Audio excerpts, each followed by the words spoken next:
Buenas noches, licenciado Marco Florian, y buenas noches, compañeros. Espero que se encuentren bien por el motivo de la pandemia.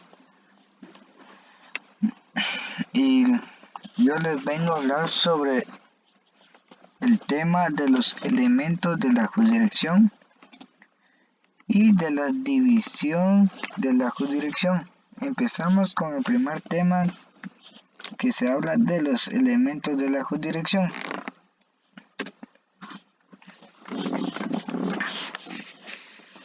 Dice que la jurisdicción, en el verbo latín jurisdiction, podemos decir o declarar el derecho a su propio gobierno, ya que es la potestad derivada de la soberanía del Estado y de aplicar el derecho en el caso concreto, resolviendo de modo definitivo e irrevocable una controversia que es ejercida en forma exclusiva por los tribunales de justicia integrados por jueces autónomos e independientes. Y podemos encontrar 5 elementos, y esos elementos son notio, vocatio, coertio, jurisdicción y executio. Perdón, pero ahí me equivoqué y puse imperio.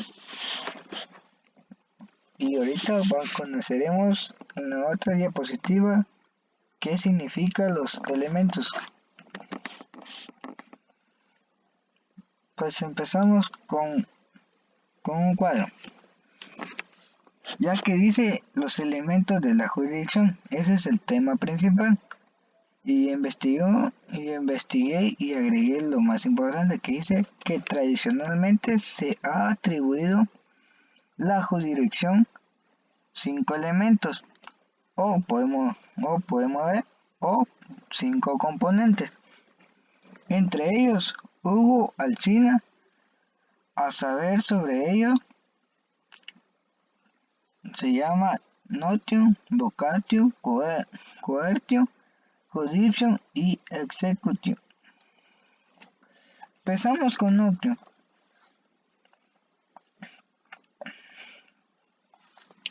Dice que notio dice que es la facultad de conocimiento o conocer un determinado asunto, que viene a constituir el derecho de conocer una determinada cuestión litigiosa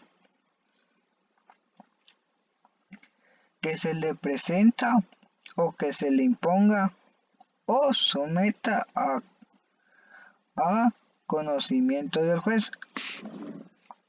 Y vocatio dice que es la facultad de ordenar la comparecencia a las partes litigantes o terceros.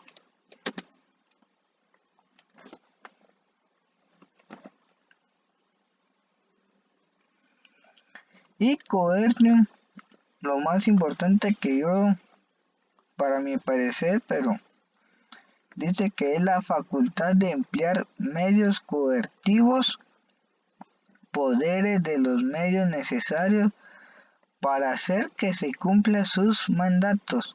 Y el jurisdicción, podemos decir que tiene el poder de resolver, con la facultad de sentenciar.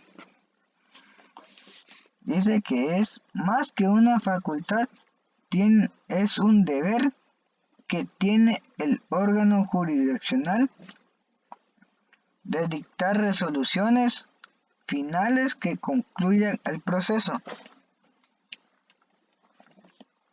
Y el executio, ese tiene que llevar a ejecución sus propias resoluciones, con la facultad de hacer cumplir las resoluciones firmes.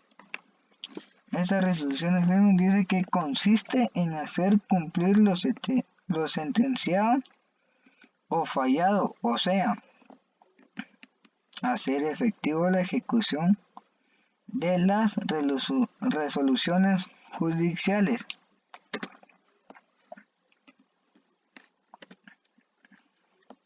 Aquí y ahorita empezaremos a hablar en el otro tema sobre la división de la jurisdicción.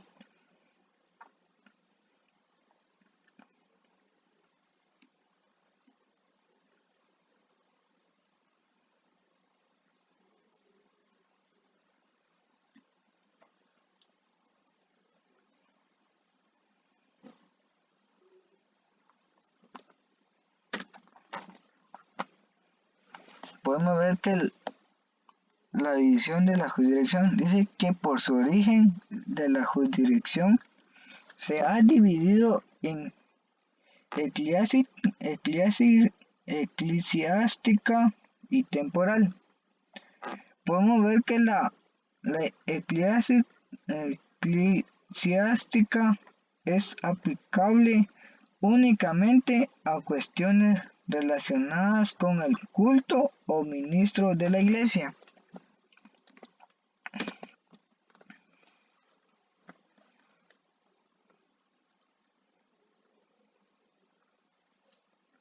Y podemos ver que se encuentran con la jurisdicción nacional,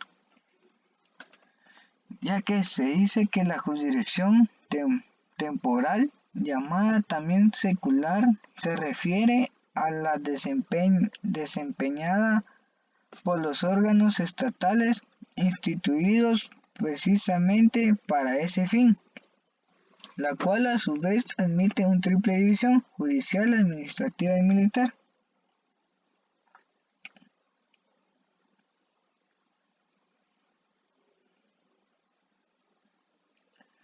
Ya que en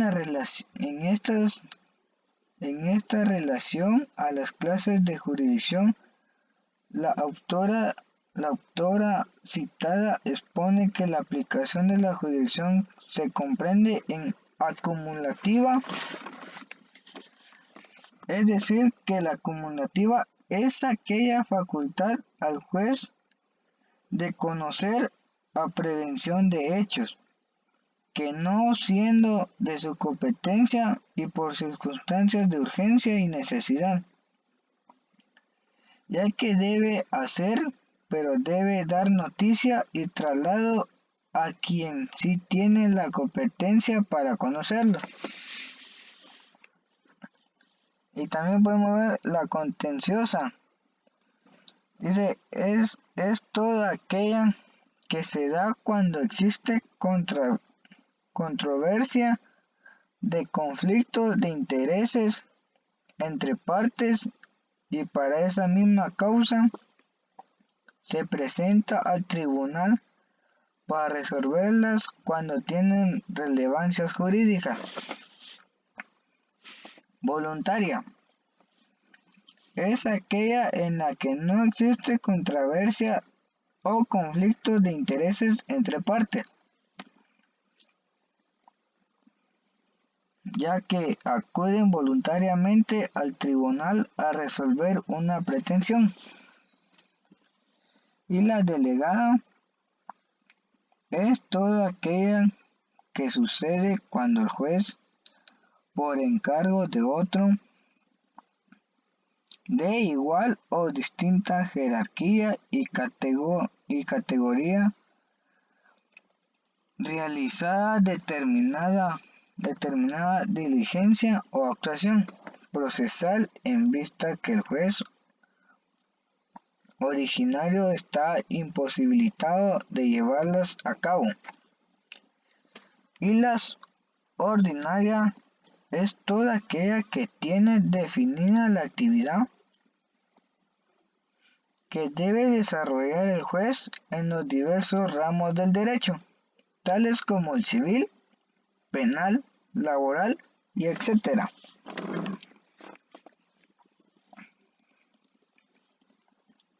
Y podemos ver la jurisdicción en el derecho comparado, ya que esta habla sobre la doctrina alemana. No ha prestado a este tema particular atención, pues sus autores más representativos consideran que la jurisdicción integra la administración. Para ella no hay distinción, sino meramente formal y externa, entre la función administrativa y la función jurisdiccional. Y podemos encontrar la jurisdicción universal. Dice que entre la jurisdicción universal hay una diferencia de la jurisdicción nacional, ya que la jurisdicción nacional dice que otorga a los tribunales nacionales de cualquier país la competencia para sancionar crímenes internacionales, como pueden ver un ejemplo, como crímenes de lesa humanidad y crímenes de guerra y genocidio, independientemente del territorio donde se haya cometido el hecho y la nacionalidad del perpetrador o de la víctima. Y dice que la jurisdicción universal es, por lo tanto, como concepto aplicado un fenómeno relativamente reciente y desconocido por la gran mayoría. Y espero que le haya gustado mi presentación y mi exposición, y espero que hayan comprendido algo. Gracias y feliz noche, compañero.